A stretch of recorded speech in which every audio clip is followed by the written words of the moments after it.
Astaghfirullah. Assalamualaikum warahmatullahi wabarakatuh. Alhamdulillah wassalatu wassalamu ala Rasulillah wa ala alihi wa sahbihi wa mawalah wa la hawla wa la quwata illa billahi wa ba'du. Alhamdulillah, segala puja dan puji hanya milik Allah subhanahu wa ta'ala. Salawat dan juga salam kita hadiahkan kepada Rasul kita Nabi besar Muhammad sallallahu alaihi wa ala alihi wasallam. Kita lanjutkan kembali kajian kita, masih membahas kitab Bahjah Qulubil Abrar, dan kita masuk pada poin ke-21, 10 perkara dari fitrah manusia. Ma'asyiral muslimat yang dimuliakan Allah subhanahu wa ta'ala, kita baca dulu hadisnya baru kita jelaskan. An Aisyah radhiyallahu anha qalat,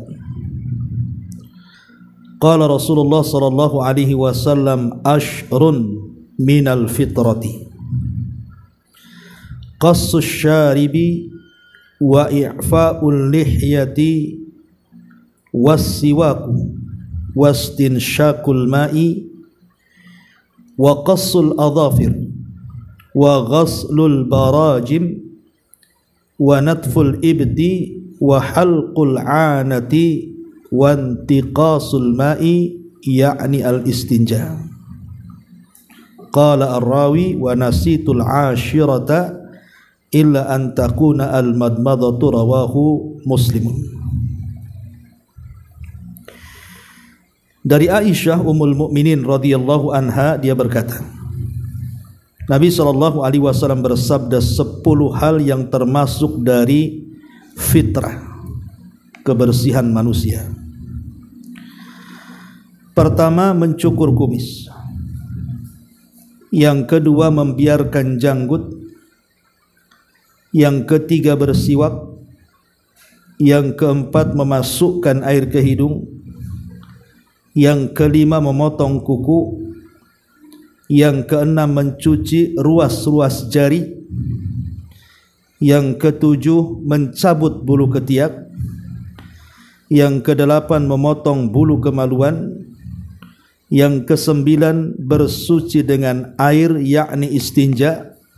Dan berkata rawi hadis, dan aku lupa yang ke-10, bisa jadi yang dimaksud adalah berkumur-kumur. Taib, ma'asyiral muslimat yang dimuliakan Allah subhanahu wa ta'ala, hadis ini menjelaskan kepada kita bahwa agama Islam ini adalah agama yang sangat indah sekali, karena di dalamnya mengajarkan kepada kita tentang fitrah manusia. Sesuatu yang menjadi indah dan bersih bagi manusia diajarkan dalam Islam. Dan tentu syariat ini bukan hanya syariat Islam, tetapi juga mencakup seluruh syariat para nabi, mengajarkan kepada tiap-tiap umatnya tentang sunanul fitrah, sunnah-sunnah kebersihan. Jadi Islam itu betul-betul mengajarkan kebersihan kepada kita, karena kebersihan itu sangat erat kaitan dengan kesehatan. Nah, dalam hadis ini Nabi sallallahu alaihi wasallam menyebutkan ada 10 dari sunanul fitrah, sunnah-sunnah fitrah, sunnah-sunnah kebersihan bagi kita. Dan siapa yang mengamalkan 10 perkara ini, maka hidupnya akan bersih dan akan sehat. Dalam riwayat yang lain Nabi sallallahu alaihi wasallam mengatakan al-fitratu khamsah. fitrah manusia itu ada 5 perkara. Al-khitan, bersunat, kemudian al-istihdad, mencukur bulu ketiak, wa qassus syarib, mencukur kumis, wa taqlimul adfar, memotong kuku, wa natful ibti, dan al-istihdad tadi mencukur bulu kemaluan, kemudian wa natful ibti, mencukur atau mencabut bulu ketiak. Baik, ma'asyiral muslimat yang dimuliakan Allah Azza wa Jalla, kita bahas satu persatu. Tentu 10 fitrah ini mencakup laki-laki dan mencakup perempuan. Jadi ada yang merupakan kekhususan laki-laki dan ada juga yang mengkhususkan merupakan kekhususan perempuan, dan ada juga yang bersyirikat keduanya. Taib, di sini disebutkan pertama, kata Nabi SAW, qassu asyaribi. Qassu syarib artinya mencukur kumis. Ini tentu bagi laki-laki ya, karena perempuan tidak ada kumis. Ya kalau seandainya ada kumis ya harus dicukur ya. Tapi umumnya kumis itu kan laki-laki. Makanya Bu, kalau ibu punya suami kemudian gondrong kumisnya, suruh cukur Bu. Karena aneh ada wanita itu suka pula suami yang berkumis gitu. Padahal Nabi SAW memerintahkan termasuk sunnah mencukur kumis bagi laki-laki. Yang jadi khilaf para ulama itu, apakah mencukur kumis itu menghabiskan seluruh kumis, ataukah cukup memangkasnya dengan cara memendekkannya? Pendapat yang pertama, ini pendapat Abu Hanifah dan juga Abu Yusuf dan yang lainnya, dan ini yang dikuatkan oleh para ulama ahli tahqiq,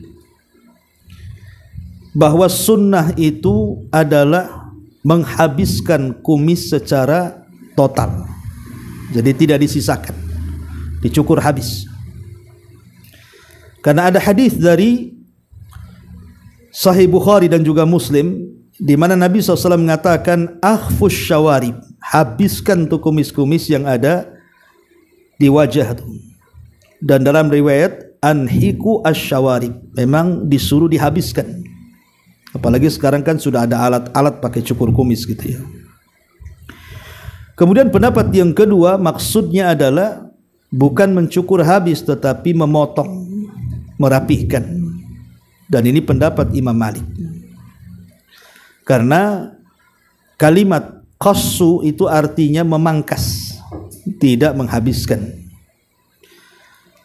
Tetapi para ulama mengatakan seperti yang dikatakan oleh Ibnu Taimiyah dan yang lainnya, bahwa asal sunnah, jadi asal sunnah itu adalah ikhfa'uhu, menghabiskan semua kumis yang ada di wajah.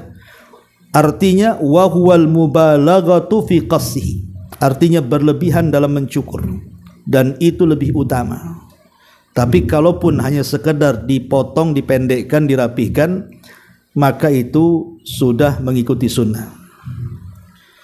Intinya mau dihabiskan, mau disisakan sedikit juga tidak ada masalah. Sama juga hukumnya dengan ketika seseorang tahallul setelah umrah. Ada yang mencukur habis gundul gitu ya, dan ada yang memendekkan, dan yang menggundul lebih baik dibandingkan yang memendekkan. Ma'asyiral muslimat yang dimuliakan Allah Subhanahu wa taala, ini yang pertama. Dan tentu hikmahnya adalah dalam rangka menyelisihi orang-orang Majusi. Karena dahulu orang-orang kafir Majusi itu mereka membiarkan kumis-kumis mereka, bahkan dilebatkan, bahkan terkadang dikepang pula tuh kumis itu. Jadi orang-orang kafir sengaja kemudian meletakkan kumis-kumis dan merupakan kebanggaan mereka. Maka Islam menyelisihi tradisi mereka. Kemudian yang kedua, kata Nabi SAW, i'fa'ul lihya, membiarkan janggut. Membiarkan janggut termasuk sunnah Nabi SAW. Dan tentu di antara hikmahnya kenapa laki-laki disuruh membiarkan janggutnya dan mencukur kumisnya, yang pertama karena dalam rangka menyelisih orang-orang musyrik. Kata Nabi SAW, khaliful musyrikina ihfu asyawarib wa auful liha. Kata Nabi SAW, selisih orang-orang musyrik, potonglah, cukurlah kumis-kumis kalian dan biarkanlah janggut-janggut kalian. Ini yang pertama. Kemudian yang kedua, at-tamyiz bainar rijal wan nisa, untuk membedakan mana laki-laki mana perempuan. Karena perempuan kan tidak ada janggutnya, maka untuk membedakan mana laki-laki mana perempuan, biarkanlah janggut itu ada di muka laki-laki supaya nampak kelaki-lakiannya, supaya dia itu tidak disangka perempuan. Ini yang kedua. Kemudian yang ketiga, at-ta'assi bihadil mursalin, berusaha untuk mencontoh petunjuk para nabi, karena para nabi juga berjanggut. Contoh umpamanya Nabi Harun, itu janggutnya panjang sampai ketika Nabi Musa alaihi salatu wassalam marah gara-gara Harun tidak mampu memimpin Bani Israel, sehingga sebagian besar mereka menyembah patung anak sapi yang dibuat Samiri. Maka Musa datang, kemudian menjambak rambut Harun dan juga janggutnya, menunjukkan Harun itu punya janggut karena Musa menjambaknya. Sampai-sampai kemudian Harun mengatakan, qala ya bna ummi la ta'khud bi lihyati wala ra'si, jangan kau jambak janggut dan kepalaku, katanya. Sebutkan dalam surah Toha ayat 94. Ya. Jadi juga berusaha dengan membiarkan janggut itu mengikuti sunnahnya para nabi. Termasuk juga sunnah Nabi SAW. Karena Nabi SAW juga berjanggut. Ini yang kedua. Kemudian yang ketiga, wassiwaku, kemudian bersiwak, membersihkan gigi dengan siwak. Di banyak riwayat Nabi SAW mengatakan, laula an asyukka ala ummati la amartuhum bis-siwak ma'a kulli wudu. Kalau tidak memberatkan umatku, kata Rasul, sudah kuperintahkan mereka bersiwak setiap kali hendak wudu. Dalam riwayat setiap kali hendak salat.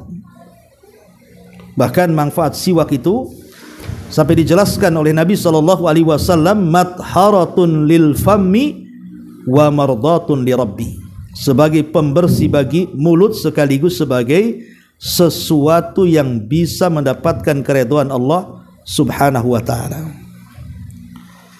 Dari sini kita tahu bahwa siwak itu salah satu mukjizat, karena siwak ini kan berlaku laki-laki dan perempuan, dan itu salah satu mukjizat Nabi SAW.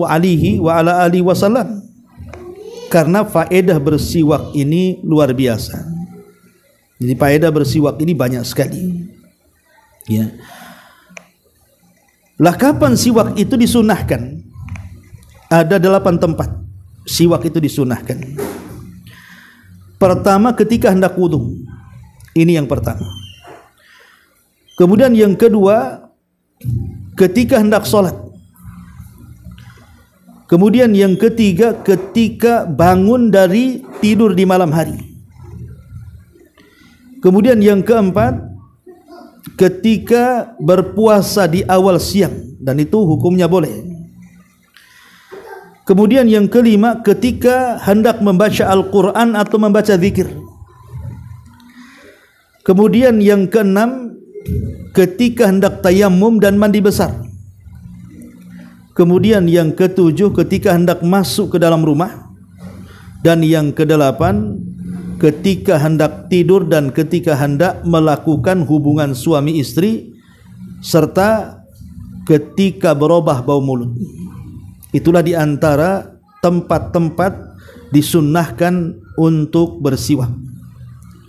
Makanya Nabi SAW saat detik-detik wafatnya, Bu, ketika Nabi SAW berada di rumah Ummul Mukminin Aisyah radhiyallahu anha, jadi masuklah Abdurrahman itu putra Abu Bakar, ke ruangan Aisyah radhiyallahu anha, dan ketika itu Rasul sudah sakit parah sekali dan tidak bisa bicara. Ketika Abdurrahman memegang siwak, maka Nabi SAW seolah-olah mengisyaratkan dengan wajahnya bahwa dia ingin siwaknya Abdurrahman. Maka Aisyah radhiyallahu anha meminta siwak yang di tangan Abdurrahman, kemudian melembutkan dengan giginya, digigit-gigit gitu ya. Kemudian diserahkan kepada Nabi SAW. Kata Aisyah, aku tidak pernah melihat Rasul bersiwak seindah itu, katanya. Sampai sebelum wafatnya Nabi SAW, Rasul menyempatkan untuk bersiwak. Kemudian setelah itu Rasul meninggal, ya, menunjukkan bahwa siwak itu demikian luar biasa ditekankan oleh Nabi SAW, tentu karena faedah yang begitu banyak, ya. Ini yang ketiga. Yang keempat, istinsyaku al-ma, al-istinsyakul ma, memasukkan air ke dalam rongga hidung. Itu disebut istinsyak namanya. Nah, Nabi SAW tentu ketika menganjurkan kita memasukkan air ke hidung, baik ketika wudu atau di luar wudu, tentu ada tujuannya. Tidak mungkin tidak ada tujuannya, Bu, ya. Dan tentu paling besar tujuannya adalah demi kesehatan. Karena sebagian para pakar kesehatan bahwa istinsyak itu hakikatnya mencuci rongga hidung dari segala macam kotoran, Bu. Jadi kotoran-kotoran yang bersarang di hidung itu, mulai daripada debu sampai kepada bakteri, lah itu disapu bersih itu oleh air yang kita masukkan. Makanya kalau bisa memasukkan air ke hidung baik ketika wudu ataupun di luar wudu, itu maksudnya betul-betul sampai ke dalam. Bukan hanya disentuh saja hidungnya, Bu, dimasukkan tuh airnya betul, ya, sampai ke dalam hidung. Makanya orang yang, bayangkan coba kalau seseorang itu berwudu minimalnya mengikuti sholat wajib, berarti 5 kali kan, Bu, 5 kali sehari kan sholat itu. Sementara sunnah wudu itu kan memasukkan air ke hidung kan 3 kali itu.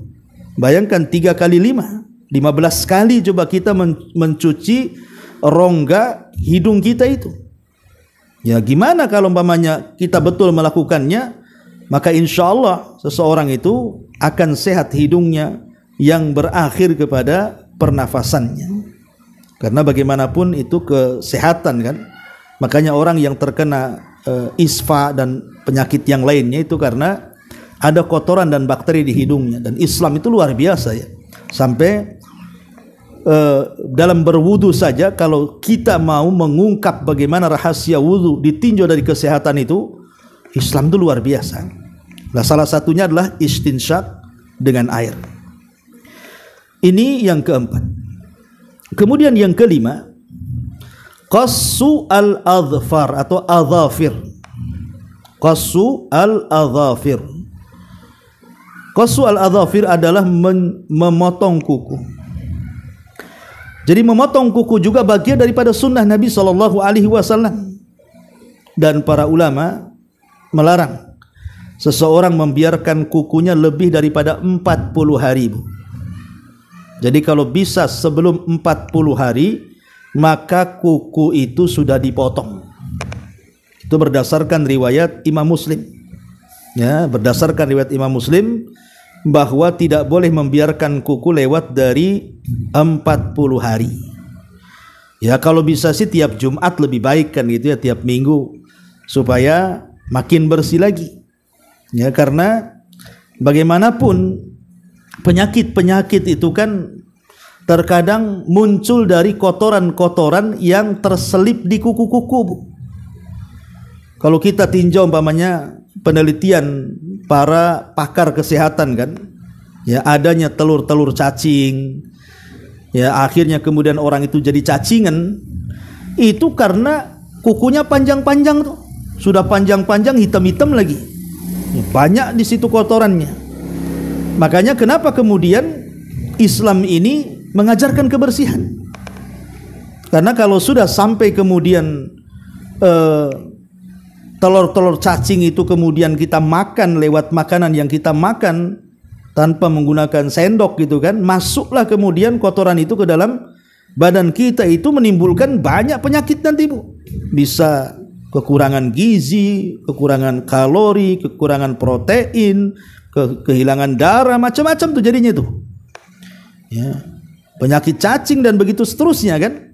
Lihat bagaimana kemudian Islam ini mengajarkan kepada kita kesehatan luar biasa, sampai kita disuruh untuk memotong kuku-kuku kita supaya jangan membawa penyakit. Ya. Makanya saya heran gitu ya.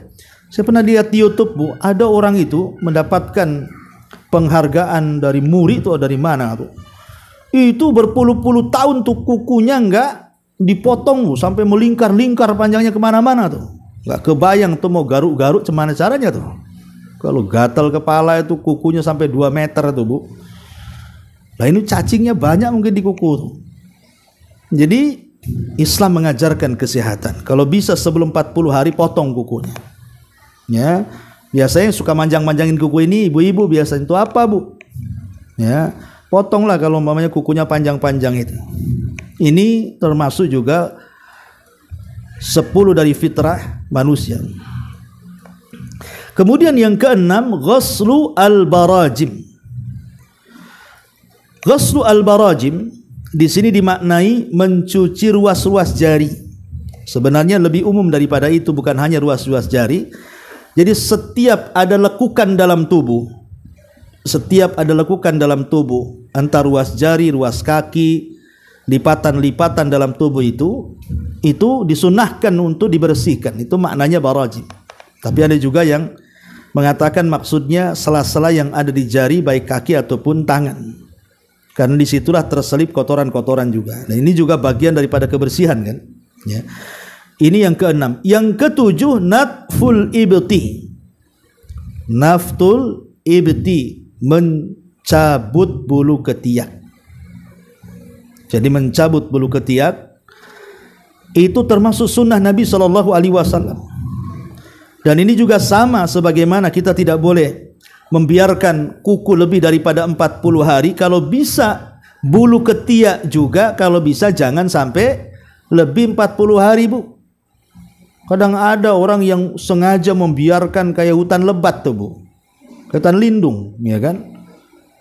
Itu banyak kutunya tuh. Ya, jadi kalau bisa itu bulu-bulu ketiak itu dicabut. Kalau bisa mencabut lebih baik dicabut Bu. Maksudnya dicabut pakai tangan, sakit-sakit sedikit nggak apa-apa lah, supaya tumbuhnya agak lama. Ya, walaupun para ulama mengatakan boleh juga dicukur, tapi biasa kalau dicukur itu kan tumbuhnya cepat kan gitu ya. Karena manfaatnya kan banyak Bu ya. Ya, mencukur bulu ketiak itu kalau ditinjau dari kesehatan itu bisa mengurangi jumlah keringat, ya kan?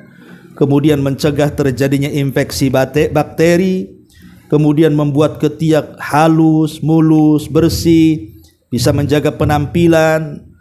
Ya, banyaklah pokoknya. Ya, intinya bahwa ketika syariat memerintahkan sebuah perintah pasti ada kebaikannya. Ya, terutama perempuan ya itu kan masalah kecantikan Bu. Ya, kalau bisa nggak pantas lah kalau seorang perempuan kok bulu ketiaknya lebat itu ya. Gimana menurut dunia jadinya ya? Kalau bisa cukur bersih dan jangan ditumbuhkan. Kemudian yang nomor 8, halqul anah, mencukur bulu kemaluan, atau disebut al-istihdad namanya, mencukur bulu kemaluan. Dan mencukur bulu kemaluan sekali lagi sunnah berdasarkan kesepakatan madhab, baik Hanafiyah, Malikiyah, Syafi'iyah, Hanabila, semua mengatakan sunnah, dan itu berdasarkan ijma konsensus para ulama.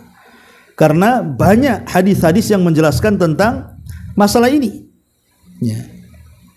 Bahkan sebagian para ulama hukumnya makruh kalau seandainya kemudian seseorang itu membiarkan bulu kemaluannya tidak dicukur. Dan ini adalah pendapat mazhab Syafi'i dan Hambali, karena Nabi SAW menyunahkan kepada kita untuk mencukur bulu kemaluan.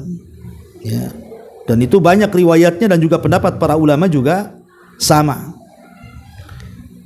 Dan tentu ada maksudnya kan, Bu? Kenapa Nabi SAW memerintahkan kita untuk mencukur bulu kemaluan baik laki-laki atau perempuan?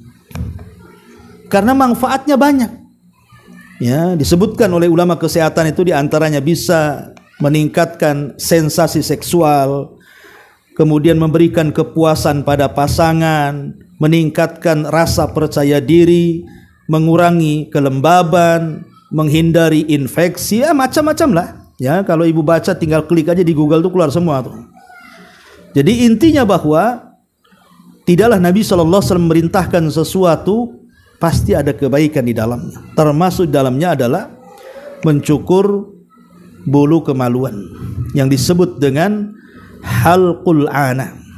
Dan halqu itu artinya membersihkan habis. Ya, membersihkan habis itu maksudnya bukan menyisakan, tidak disisakan, dicukur habis. Ya. Ini diantara sunnahnya. Kemudian intiqasul ma. Intiqasul ma ini artinya istinja. Apa istinja itu? Jadi istinja itu artinya seseorang bersuci dengan air. Kalau istijmar itu dengan batu. Kalau istinja itu dengan air. Disebutkan oleh para ulama tentang masalah hukum istinja ini terbagi menjadi 6 jenisnya. Pertama ada yang wajib, ada yang sunnah, ada yang mubah, ada yang makruh, ada yang haram. Ya. Adapun yang wajib adalah istinja ketika seseorang mengeluarkan najis, umpamanya ibu buang hajat kecil atau buang hajat besar, maka wajib dicuci dengan air minimalnya 3 kali. Ya, ini wajib hukumnya. Kemudian yang kedua sunnah, jika yang keluar itu umpamanya bukan kotoran, entah batu, entah cacing dari dubur dan kubur, maka itu sunnah.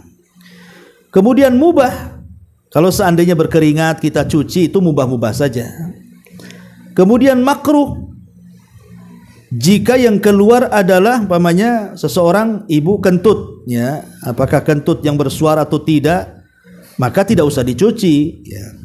Ya, itu ulama mengatakan makruh kalau dicuci. Ada yang mengatakan haram, ya haram kalau seandainya istinjanya itu umpamanya dengan air hasil nyuri.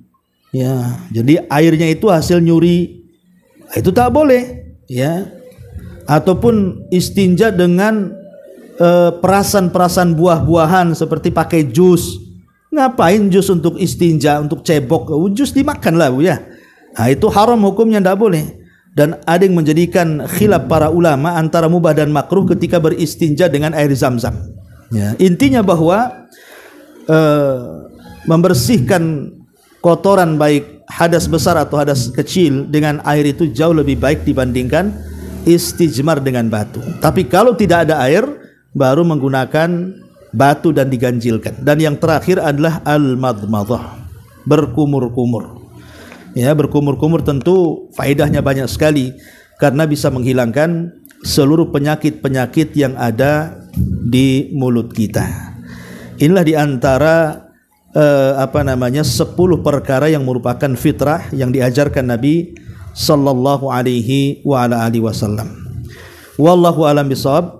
Inilah penjelasan, lebihnya ibu bisa baca sendiri, kurang lebih penjelasannya yang tadi saya jelaskan. Baik, kita buat tanya jawab sebelum saya tutup, silakan.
Apa itu?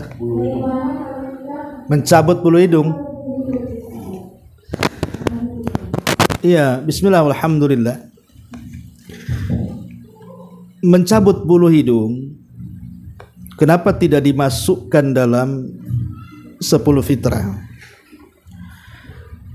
Sebenarnya 10 fitrah ini juga bukan berarti membatasi dari 10 fitrah, tidak, karena dalam hadis yang lain yang tadi saya sebutkan di antara 5 fitrah itu juga ada khitan, dan di hadis ini tidak disebutkan khitan.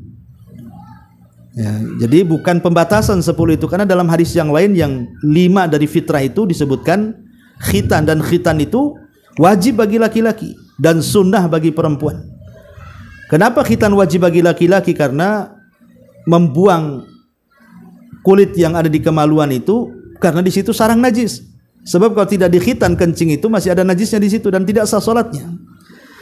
Tapi kalau perempuan itu kan hanya untuk mempercantik saja, untuk menstabilkan seksual dia, supaya tidak melunjak-lunjak gitu bahasanya. Makanya hanya untuk kecantikan khitan bagi wanita. Tapi bagi perempuan sunnah, bagi laki-laki wajib. Dan tidak disebutkan dalam hadis Aisyah kan di sini.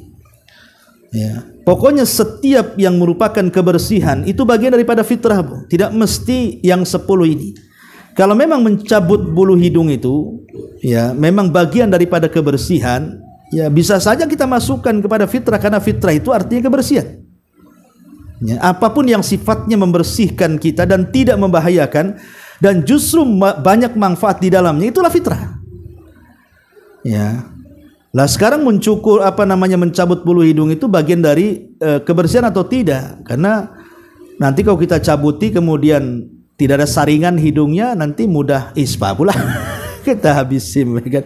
Jadi Allah mau kadang-kadang menciptakan sesuatu itu terkadang untuk saringan, Bu. Ya, supaya kita terhindar dari penyakit, tidak langsung dihirup tetapi tersaring lewat lubang bulu-bulu hidung. Boleh jadi seperti itu. Tapi kalau maksudnya mungkin mencukur bulu hidung yang melebihi lubangnya, ya umpamanya kepanjangan gitu ya, sampai kemudian masuk ke areal kumis bagi laki-laki, maka ya dicukur lebih baik, karena kan kalau tidak dicukur nampak kan tidak sedap dipandang gitu ya. Tapi kalau dicabut semuanya, wallahu alam, itu bagaimana menurut kesehatannya. Kalau memang ada manfaatnya dan manfaatnya lebih besar, ya bisa saja kita masukkan bagian dari fitrah kan itu. Tapi kalau ada madaratnya, ya tentu bukan bagian daripada fitrah. Wallahu a'lam.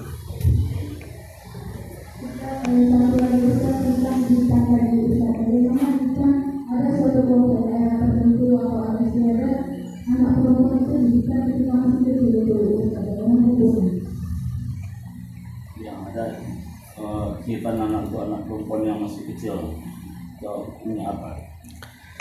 Iya, khitan itu bagi anak perempuan ya. Ya sebaiknya dilakukan setelah usianya cukup besar, ya entah belasan tahun lah.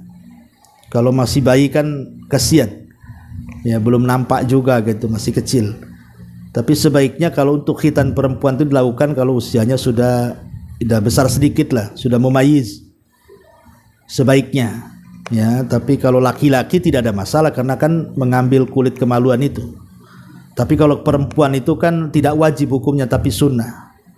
Dan sebaiknya ya diambil setelah dia besar saja. Dan yang mengambil pun ya kalau bisa sebelum balik, ya kan? Ya usia 8 tahun gitu kan, sebelum balik, karena baliknya perempuan kan cepat 9 tahun. Dan harus pakai dokter wanita, jangan laki-laki, karena akan melihat aurat. Termasuk ketika mencukur bulu kemaluan juga maksudnya ya dicukur sendiri, kecuali oleh mahramnya, oleh suaminya. Kalau suami oleh istrinya, nggak boleh oleh yang lainnya, karena memandang aurat kan tidak boleh. Ya, wallahu a'lam.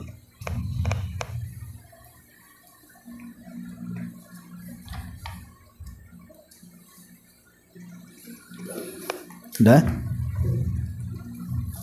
Taib, kalau tidak ada yang bertanya, kita tutup. Subhanakallahumma bihamdika, asyhadu an la ilaha illa anta, astaghfiruka wa atubu ilaik. Allahu ta'ala.